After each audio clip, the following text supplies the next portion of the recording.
Hey, and we're back. Let me just load this up a minute.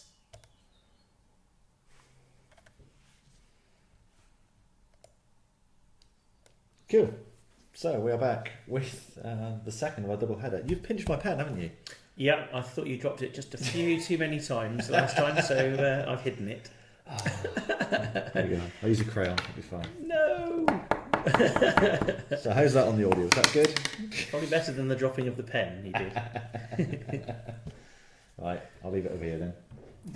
Good plan. So yeah, this is the second part of our double header, our mid-season finale. I.e. we're taking a week Mid-season. off next week. Yeah, mid-season, you know. Season greetings. Indeed. So yeah, we're going to be looking at 90-day goal setting. This is a process that I've been using in the business for about 18 months now. It's working really well. But I will tell you more about that when we actually hit record on the old audio recording. So, usual gumph, usual drill. Let us know if you've got any comments, if you want us to answer any questions, either live during the recording. We can attempt to answer them during the recording, or even if you've got any comments or questions later on, we will pick them up as we go. So, without further ado, shall we go live? Right then. Yes, indeed. Let's do that then.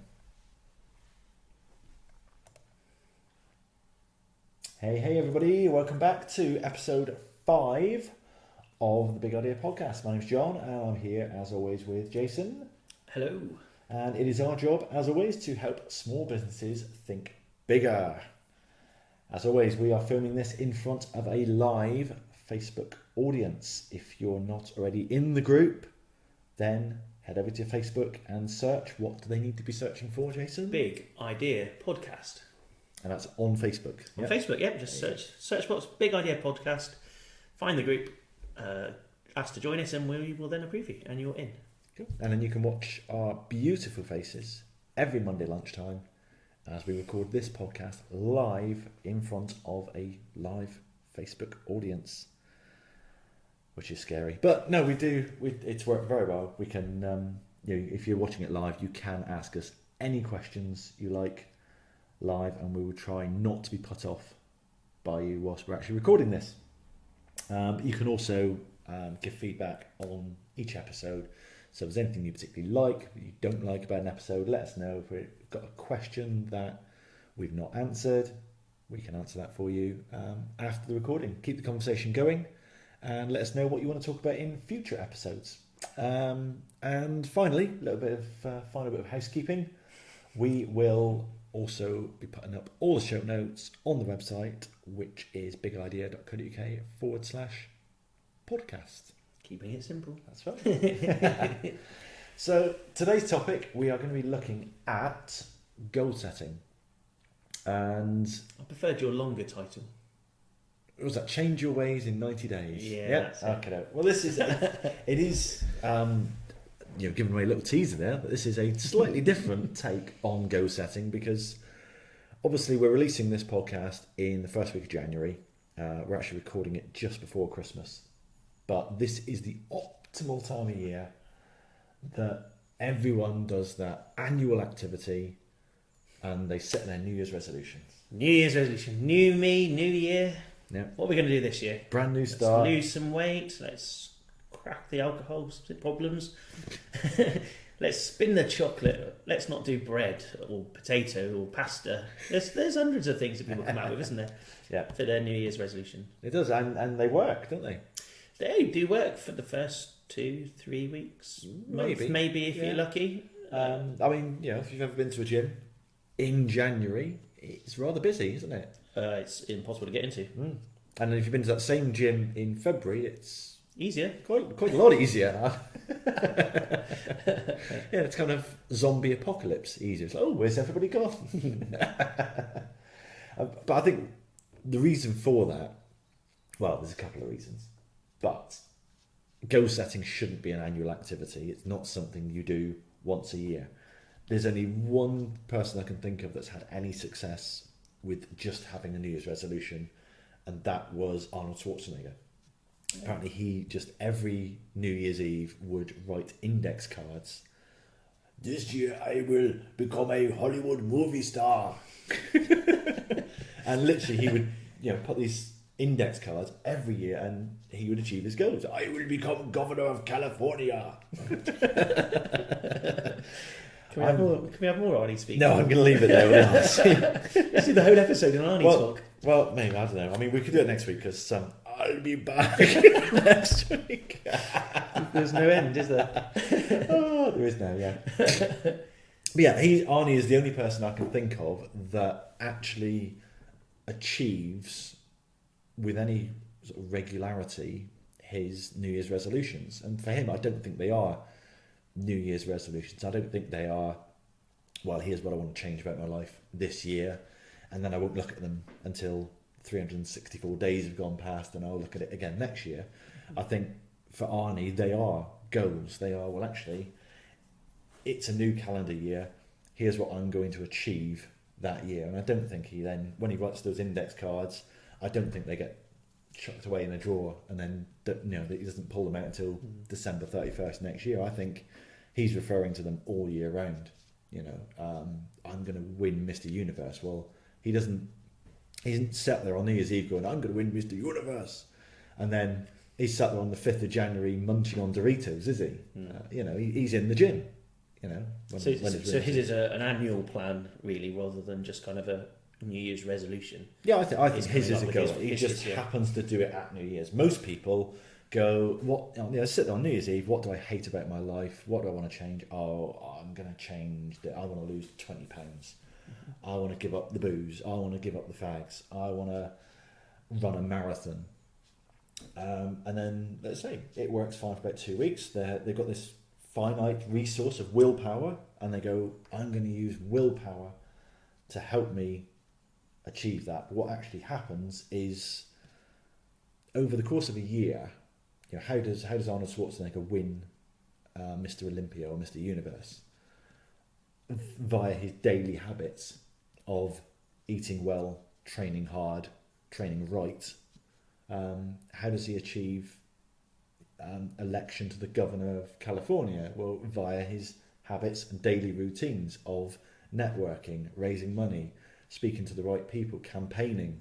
But what most people do is they set these ridiculous goals. Well, not even ridiculous goals, but just, I'm going to lose weight. That's a vague goal. And then they go, right, how do I lose weight? I know I'm going to eat salad and run 3 miles a day, every day. And yeah, if you do that for 365 days, you are going to be super healthy by the end of it.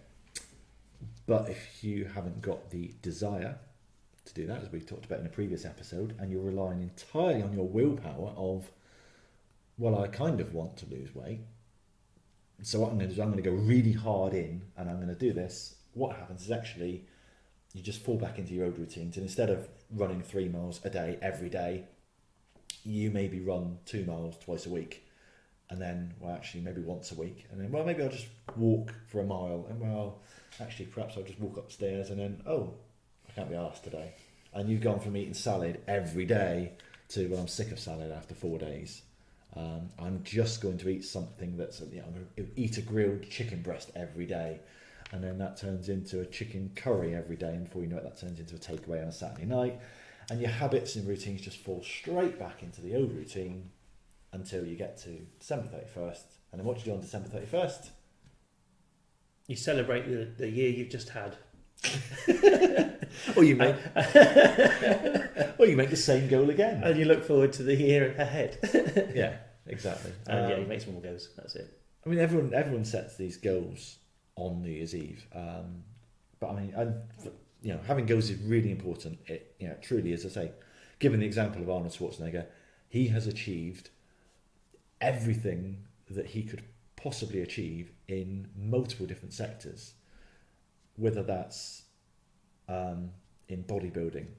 He won Mr. Olympia, he won Mr. Universe, whether that's in acting. He went to America as someone who obviously doesn't speak English, doesn't have a particularly nice accent and said, no, I don't want to do bit part roles where I'm bad guy number 3. I want the lead roles. And he achieved that. He then said, I want to do comedy. And he did that. He became a millionaire in property before he did any of the films. Okay. And he's achieved the highest office in American politics that he is capable of doing, because he's not American born, he can't be president. Governor of California, that's as high as he can go. He didn't say, well, actually, I'm going to work my way up. I'm going to get a little job as an assistant here. Then I'm going to maybe work my way into the Senate, and then I'm going to work my way up to the assistant to the governor. And no, he just said, what's the highest I can do? Oh, Governor of California. Right, that's what I'm going to do then.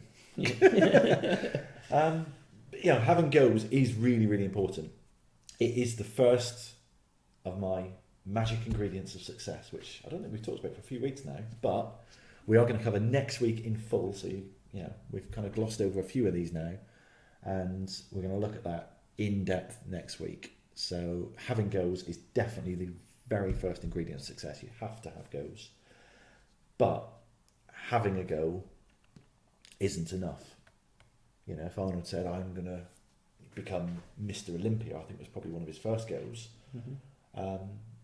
Just having that goal isn't enough. He's got to actually do the habits and the routines and the daily grind to get him where he wants to go. The whole point of having a goal is to know where you're heading. It's kind of like a sat nav that it will take you to it won't take you to your destination. You have to drive the car, but it will tell you how to get to your destination, and it will regularly check your position to see if you're on track. Well, that's what your goals should do. And it's very difficult to do that if your goal is, I'm going to lose weight this year, I'm going to grow my business this year, because it's completely vague and it's over far too long a timescale. So I prefer using 90-day goals. So literally I plan every 3 months, I'm sitting down and doing goal setting for the next 3 months. It's a short enough time frame that it's not overwhelming. You're not sat there thinking, right, I mean, for most people, they could, if their desire was high enough, they could double their business in 12 months. But that could be overwhelming. Whereas if you would say, actually, could you increase your business by 20% in the next 3 months? Oh, well, yeah, I could do that. That's quite possible. So you could, if you wanted to. Whilst it's a short enough time frame not to be overwhelming, it is a long enough time frame to make a difference. So, most people, right, I'm going to get this wrong now, but most people underestimate what they can achieve over a long period of time, and they overestimate what they can achieve in a short period of time. So 90 days is long enough to achieve something. It's not, you're not going to change the world in 90 days, but you can make significant differences. I mean, if your desire was high enough, you could lose 5 stone in weight in 90 days. And if obviously you'd need to be quite overweight to begin with, the average person couldn't lose that sort of weight in that sort of timescale. But for most people, I think, if you're looking at, say, weight loss, well, let's lose 20 pounds in 90 days. Is that possible? Yeah, it's tough. It's achievable. But you've got to link those goals to the desire again. We talked about this back in episode 2, I think it was. It's no good being quite nice to lose some weight. It would be quite nice to lose some weight, wouldn't it? Now that's what I'm going to do. That's my goal, because that would be quite nice. Yeah, that's no good, is it? Exactly. No, you need that desire. And what we missed out of episode 2, wasn't it, was the hell yeah, I'm going to lose weight attitude that you kind of need. Yeah, it's either a hell yeah, I want to do this, or no, I don't. There's no in between. It's kind of again, if you don't have the desire, then you're going to rely on willpower. And as we've talked many, many times, willpower will not get you there. Willpower will see you go into the gym 3 times a week for the first 3 weeks, and then gradually easing off and probably stopping. Desire will have you going to the gym every day if that's what you need to do. Or desire will have you eating properly, or getting a personal trainer, or getting someone to hold you accountable. I think a key thing for that is, if you're looking at willpower versus desire, when you're planning your goals, ask yourself, why do I want to do this?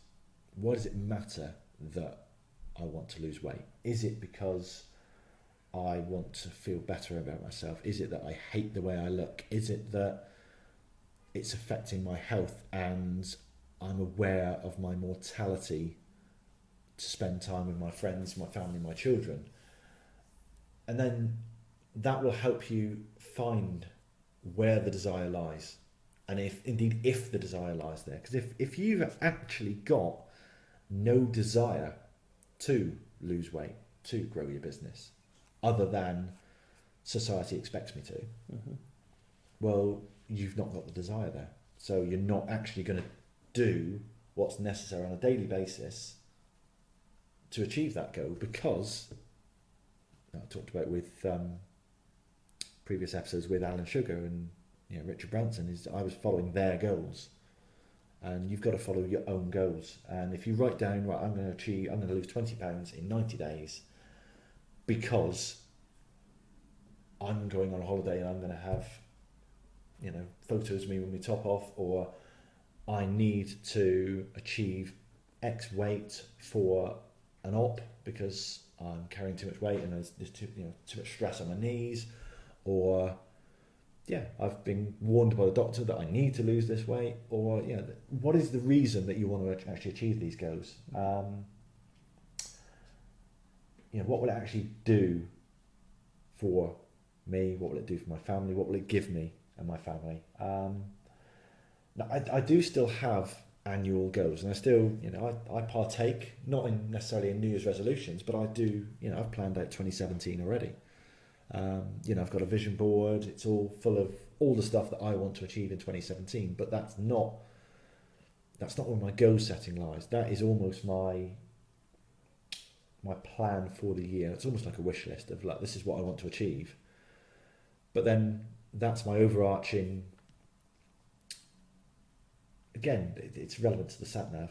It's kind of looking at, well, that's my overall plan. That's where I'm headed in 2017. So I want to go to Scotland.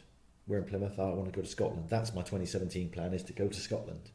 So the first 3 months of the year, I need to plan, how do I get out of Plymouth and how do I head in the right direction to Scotland?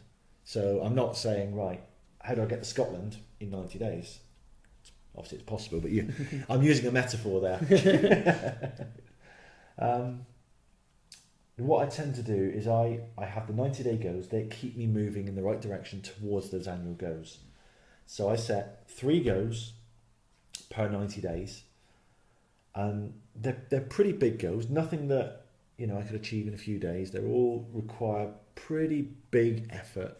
Lots of moving parts come together, but they are the big things that will move my business or my life forward. And what I then do is I then break down those 3 goals further. So I've then got a monthly 3 goals. So it's 3 goals for 90 days and 3 goals every month. And that basically will help me achieve the overarching goal. So as an example, for this first quarter of 2017, my big 3 goals for the next 90 days are to launch a podcast, write a book, and relaunch a website. So those are 3 pretty major things.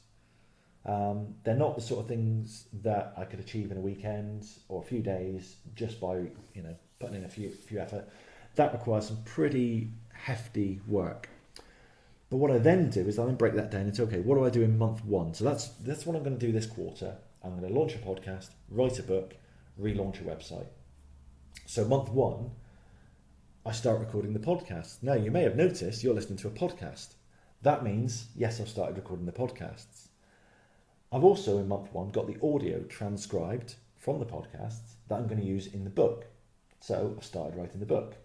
And then we've also put together a step-by-step guide or step-by-step list what we need to do, what needs to happen to relaunch the website. So that is month one's goals, 3 actionable items that I can take that get me closer to my 3 90-day goals, which will then keep me on track for my overall 2017 goals. So month 2, I will launch the podcast. Again, you're listening to this, I hope, on iTunes now, which means I've launched it, which means I've done that. I'm talking to myself in the future. Good job done, John. Well done. Well done, John. Month 2, turn the first 6 chapters of the book from a draft into the finished article and get the design and the structure for the website relaunch ready. So again, month 2, I'm taking every step of those 3 90-day goals a little bit further along the line. Month 3, I'm marketing the podcast. That means, bam, I've achieved that goal. It's recorded, it's launched, it's marketed. I've got 12 chapters of the book ready. I'm going to send it to an editor. That's not going to be finished because, frankly, it's going to take me longer than 90 days to write a book. It's going to be a mammoth book, but I'm going to have 12 chapters, which it's going to be about 25 to 30,000 words, written, sent off to an editor to come back, and then, that'll move into the next 90 days plan, will be the launch of the book. Final one for month 3 is to actually market and relaunch the website. So again, that one is all done. So when I'm planning out my week for this week, for example, I can then just plan my days. I refer to my 90-day planner and I just look at it and say, right, it's month 1. What do I need to achieve in month 1? Well, I need to get the podcast right. Okay, Monday 11 till 1, I'm blocking out time for podcast. Okay, Wednesday morning, I'm getting the transcription back from my transcriber and I'm in book edit or book writing mode. So I'm turning a draft into a blog post. What am I doing then? Thursday, all day. Oh, well, actually, then we're meeting with the designer, move the website forward. Every day, I'm doing something that's getting me towards. So on a daily basis, I've got daily goals. So today I will achieve recording a podcast. Job done. My daily goal gets me closer to my weekly goal. My weekly goal may be to record, transcribe, and edit a podcast. Maybe launch it, another one. That weekly goal gets me closer to my monthly goal. My monthly goal gets me closer to my quarterly goal. My quarterly goal gets me closer to my annual goal. And my annual goal then gets me somewhere closer to my massive, super scary goal that is completely unachievable. Like Mr. Cardone was talking about, how am I going to get to $4 billion worth of real estate? Mm-hmm. Well, actually, the way he can do that is to break it down into annual goals, 90-day goals, monthly goals, weekly goals, daily goals, and just do something today that gets your daily goal achieved, which gets you closer to your weekly goal, which gets you closer to your monthly goal, which gets you closer to your 90-day goal, which gets you closer to your annual goal, which gets you closer to your 5-year goal, which gets you closer to your 20-year goal, which gets you closer to your someday goal. Mm-hmm.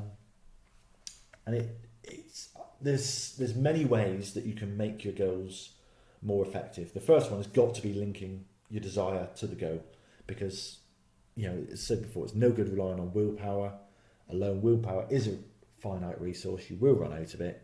Link it to desire. If you really, really desire a particular goal, you will do what is necessary to achieve that goal.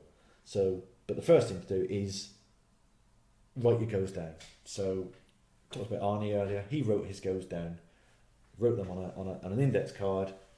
Boom. The minute these are all scientifically proven. I don't have the stats to hand, but it's proven that if you write your goals down, or people who write the goals down achieve them more than people who don't, then you can make that even more effective once you've written them down by sharing them with a friend.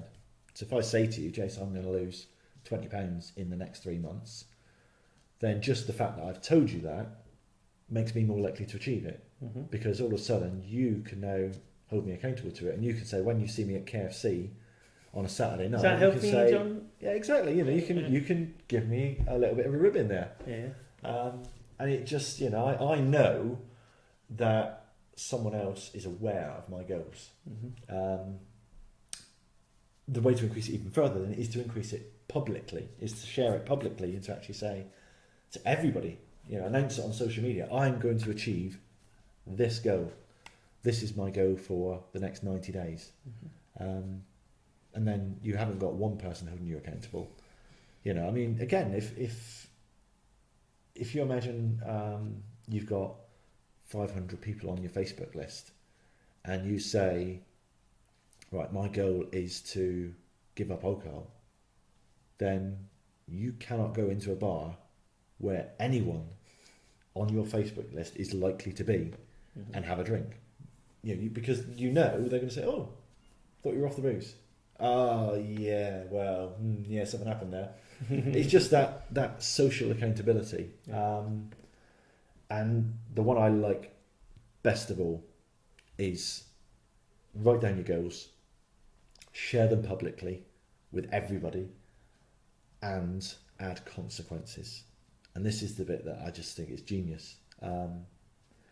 So I would say, right, if I don't achieve my goal by X date, so I want to lose £20 by the 31st of March 2017. If I don't, then I will do something. There will be a forfeit. So one of the ones that's always worked quite well, I think, is sort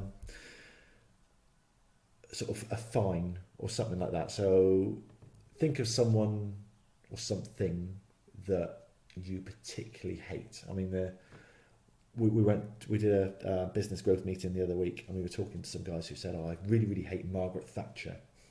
So that's fine, okay. You can use Maggie as a tool to get your goals done. So how can I do that? So okay, so you want to lose £20 by the 31st of March 2017. I said, okay, get your checkbook out. I said, and just write a check. And I said, for £500.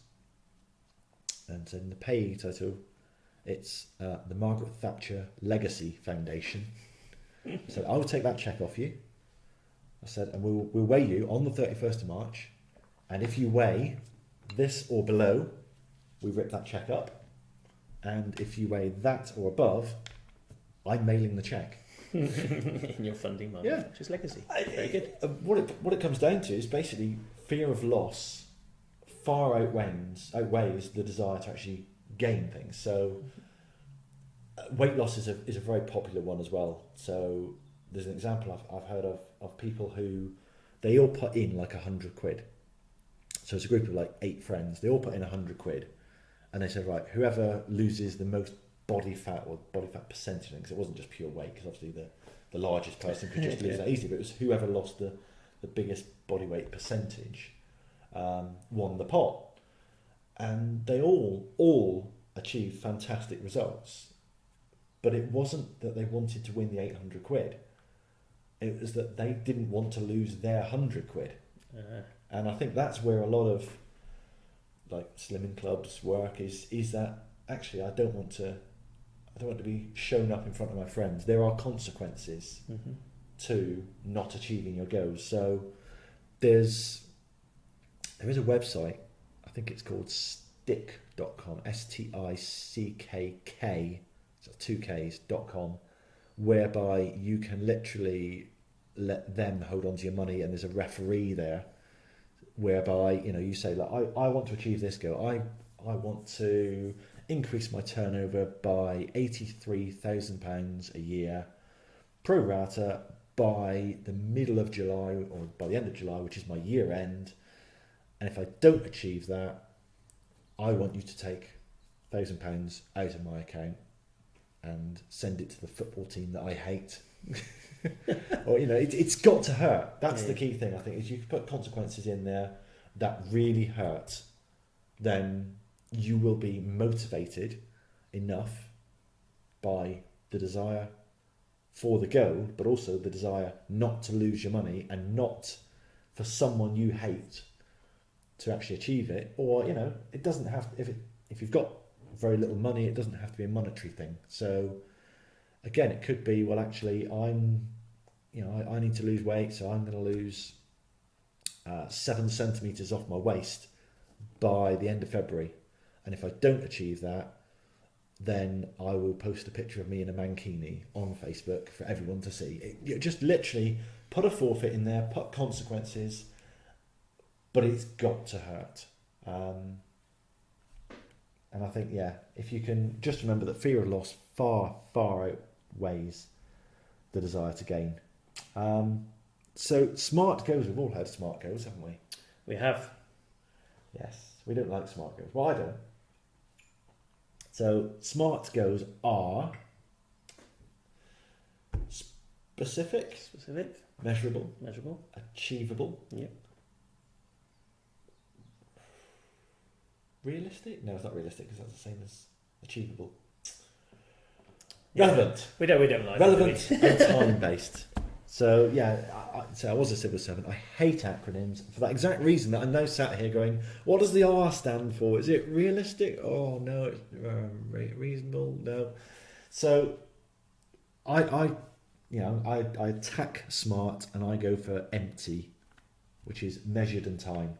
So I will hit £375,000 turnover by the 30th of December. On the 18th of May, I will weigh less than 14 stone. So it is specific. I will achieve this, whether that's, say, a revenue figure, a weight loss figure. So is this measured rather than specific? Well, it's measured, but it's a specific measurement. Okay. And then it's time-based. So on this date, I will have achieved it. Okay. Or I will achieve this by this date. Now there's two elements here, because I've been listening to Mr. Grant Cardone recently, as you all know, but I've also been listening to a few other podcasts and a few other audio recordings, and they talked about how high and how hard should you set your goals. So it's very easy to set a goal that you know you're going to achieve. But what's the bloody point in that? Mm-hmm. Because we've been sat here with our mastermind group on a monthly basis, and occasionally someone will do this, and it'll just give me a little bit of a niggle, because I'll think, come on, you're not actually pushing yourself there. You've set yourself a target, that's great. You've said, I'm going to hit this specific monetary target by a particular date, that's great.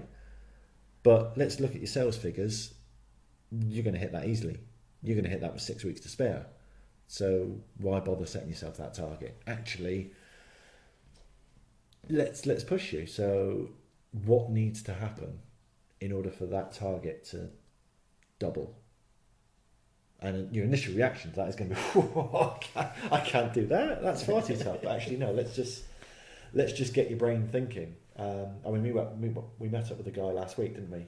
Who is a tennis coach up in London, and he was talking about having a 5-year plan, a 5-year goal, and it was a really, really, really safe plan that he was going to achieve, no worries, because it was too easy to do. It was far too easy. He just needed to continue what he was doing. Exactly. And I'm going to hit it at some point in the future. So that'll be 5 years for me. Yeah.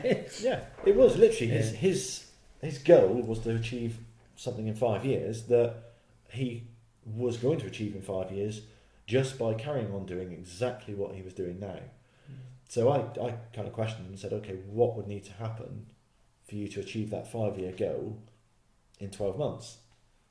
I don't know about that. Well, I'd have to like start working 4 hours a day. Do more work. That's what you said. Okay, so I said, well, you've got a developer working for you. Yeah, I've got a developer working. So he needs to work full time. So, I don't know if he could do that. Well, maybe he could. And it literally just, we opened up these neurons in his brain that he'd never thought of, because he just thought, I'm doing what I do now. If I carry on doing that, in 5 years' time, I'll be where I want to be. But actually just asking him the question, well, what needs to happen for that to be achieved in 12 months? It just got him thinking in a very different way.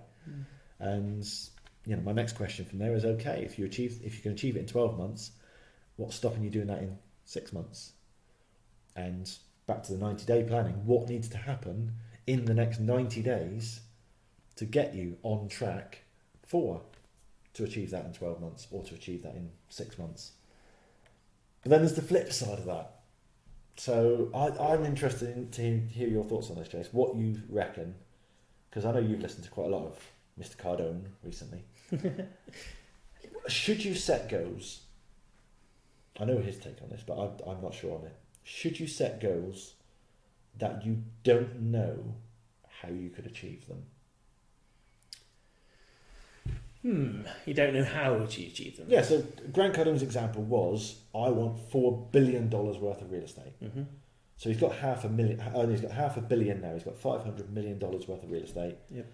And he wants to basically 8x that.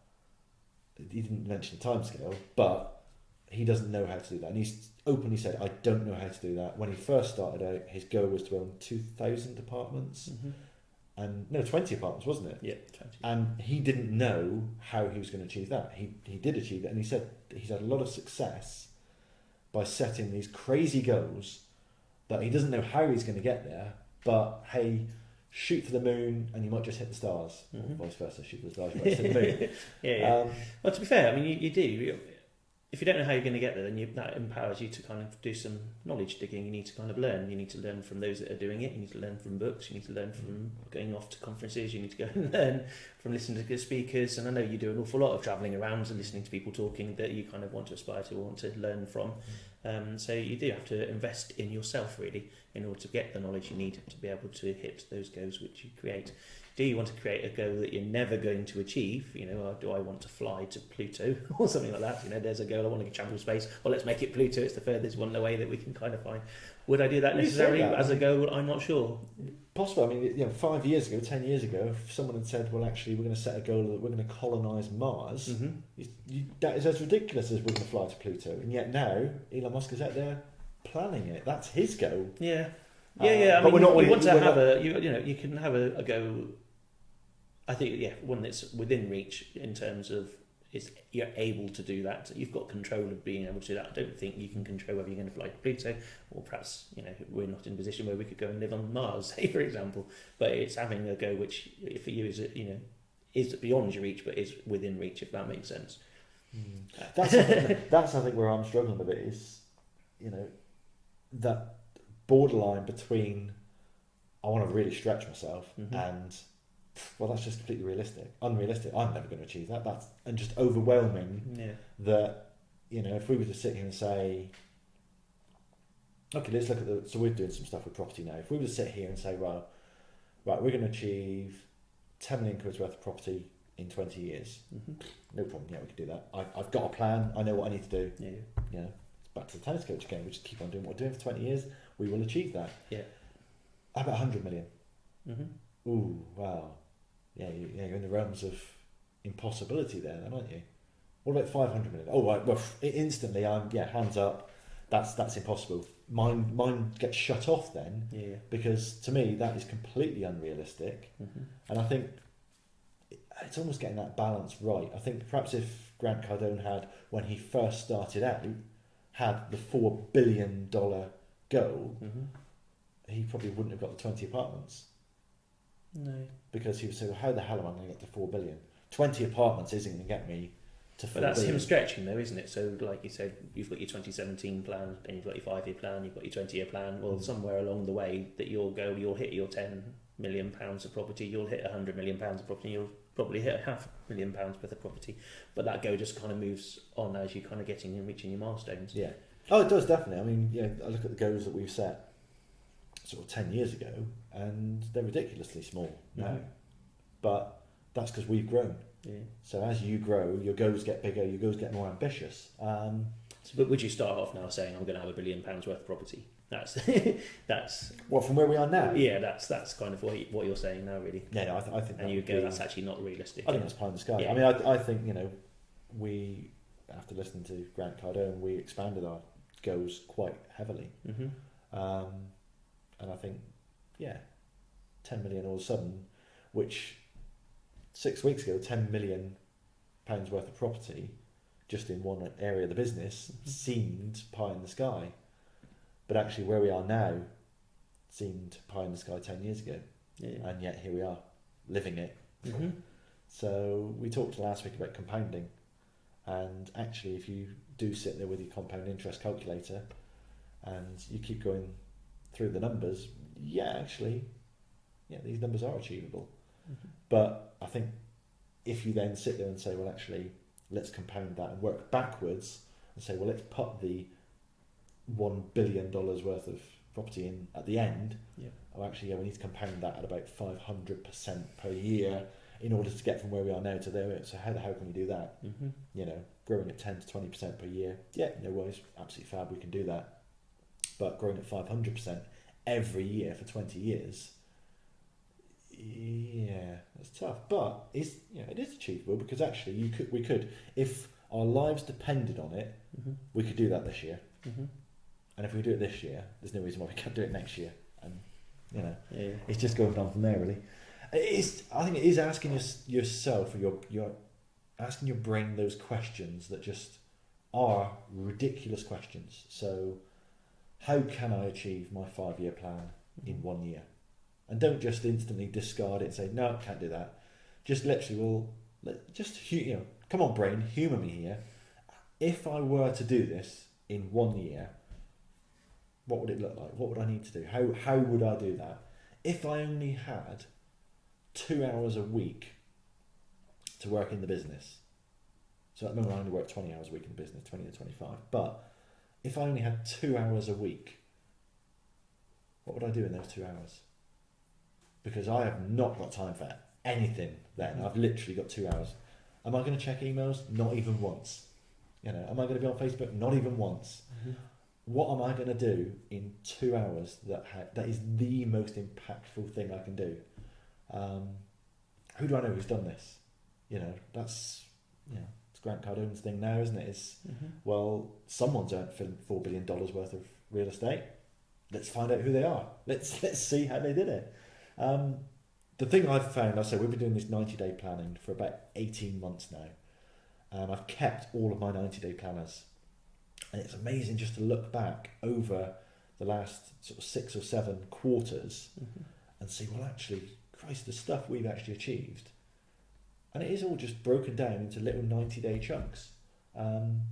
Because what it does is it does keep you on track on an almost daily basis. Yeah, we have days where we go off haywire and nothing gets done and we all moan and bitch that, it's been another crap day. But actually those days are the rare ones because what the 90-day plan does, it keeps you on track.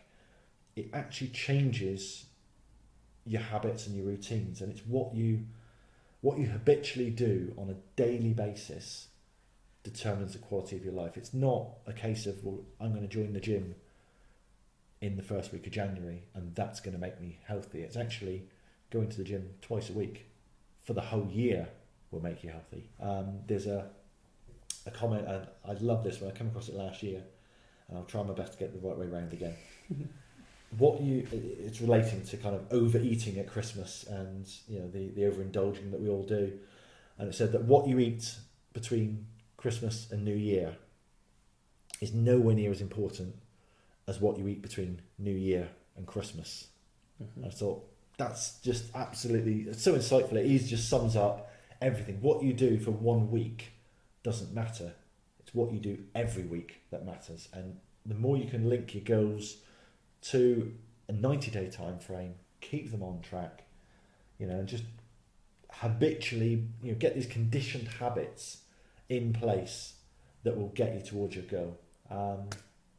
So one conditioned habit that everyone should have by now is listening to the Big Idea podcast every week. We are back here next week where we will be talking about the 5 magic ingredients of success. We've talked about them several times, including in today's episode.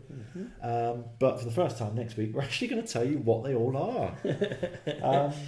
So yeah, make sure you subscribe to that. Do hit the subscribe button on iTunes or Stitcher or your podcast listening device of choice.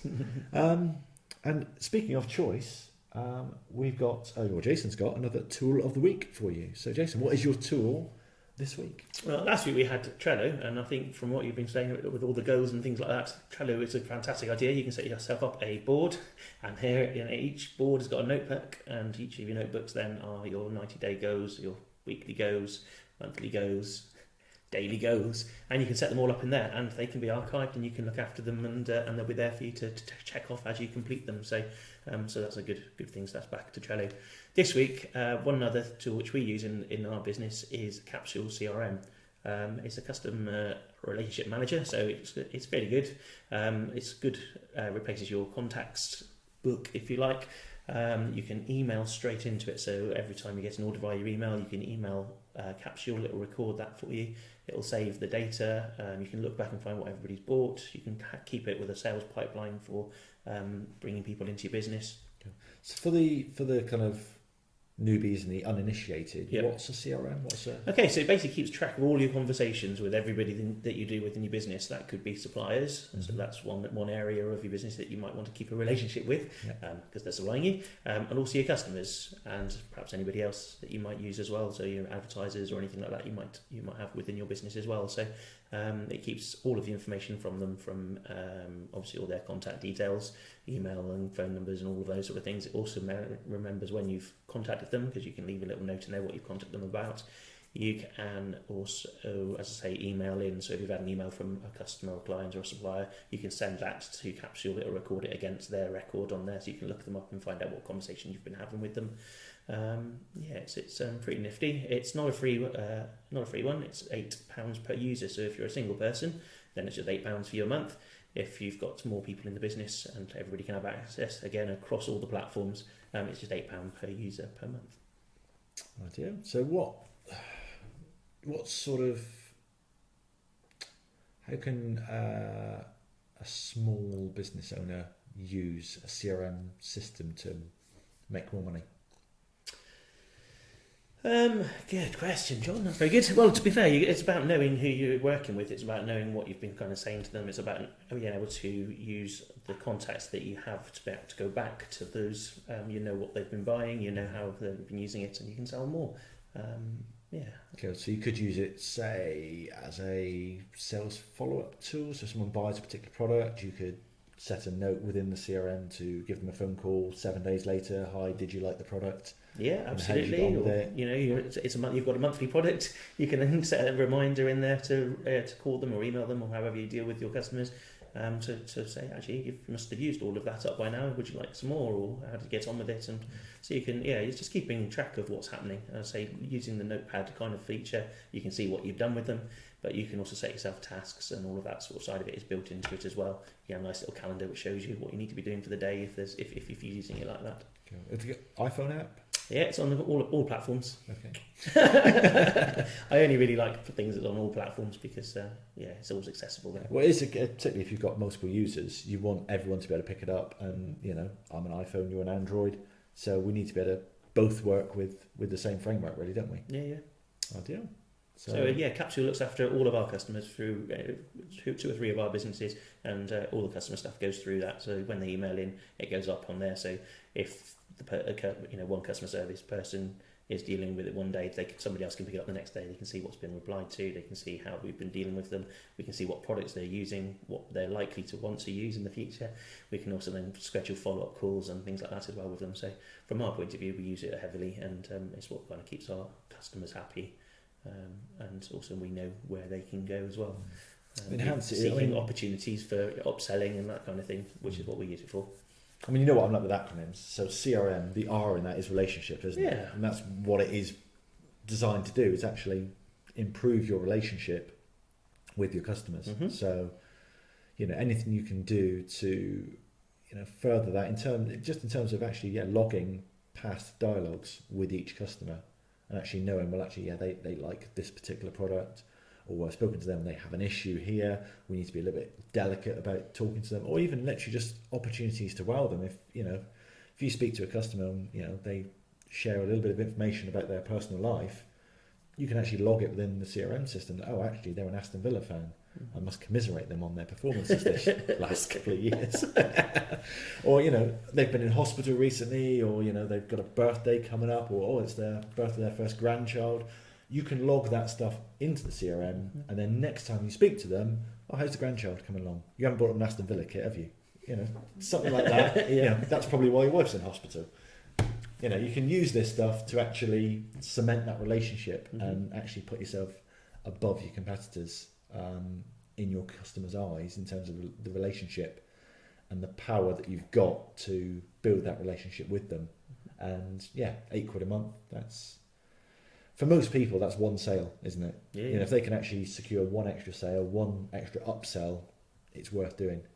Is there a trial period or anything like that? Yes, there'll be a 30-day trial. There you go, fine. Yeah. So CapsuleCRM.com. cool. And as always, we'll drop the link for that into the show notes and also into the Facebook community, which, once again, you can join by doing what? Searching in the Facebook search bar for Big Idea Podcast. Fantastic. Find the group, apply to join the group, we'll approve you, and you're in. And You're you'll in. be able to watch us every Monday lunchtime You can indeed. live and ask us questions as we're going. Which no one's done today, so thank you everybody for asking questions as we go. But if you do have any questions, for those people watching in the Facebook group now, if you do have any questions about 90-day goal setting, do drop us a line. We will actually pop a link also, I think, in the show notes for a 90-day planner that I've been using, so we'll put that in there as well. And yeah, all good, and we will see you next week for thy magic ingredients. Yeah. Cool. See you next week, guys. Bye bye. Bye-bye. There we go. We made up for that with a 50 Well, minute 50 minutes episode. on that one. So as we said, it's 30 minutes on average. Yeah. Oh dear. We clearly had more to say on goals than we did on. Yeah. What's the first one? Balancing. Balancing. That was Balancing our time Yeah. effectively. it. Cool. So yeah, hope that was good, guys. As I say, we're kind of signing off for Christmas now. So the plan is we're not here next Monday because it is Boxing Day. Boxing Day next week, yeah. Cool. So I think the following Monday is New Year's Day. the 2nd, isn't it? New Year's Day. I thought that was Sunday. Oh. We're not here then either way. Anyway, No. so we're not here. We're not here on Monday. We're not here the following Monday, but I think we're going to be here on the Tuesday. Does that sound good? Yeah. So Tuesday lunchtime, first Tuesday after the bank holiday. So the bank You holiday find is Tuesday Monday. is a bank holiday. Maybe on the Wednesday. One day that week we'll Yeah. get together. Cool. Yeah, no, I'm sure it's a bank holiday Monday, and then we're here on the Tuesday. If not, we'll be here on the Wednesday. So we'll do on the Tuesday or Wednesday lunchtime, we will be here. We'll keep in touch with you over the Christmas period anyway. But episode 6 will be launching or will be performed live on either the Tuesday or the Wednesday, and then we are launching properly on iTunes 2 days after that ish. Mhm. Depends how long it actually takes for iTunes to approve us, I think. But yeah, so we've actually got the full launch, and from then on it will be literally episode here live on the Facebook on a Monday and cracked out on iTunes kind of 2 days later. Show notes will all be there at the same time as it goes live on iTunes. But yeah, other than that, all that remains is for us to say have a brilliant Christmas. Do let me know what your 90-day goals are for the first quarter of 2017, because we can then hold you accountable to them. Hey! And yeah, have a great Christmas, great New Year, and we will see you on the other side. Yeah. Bye-bye. Thank you guys. Bye.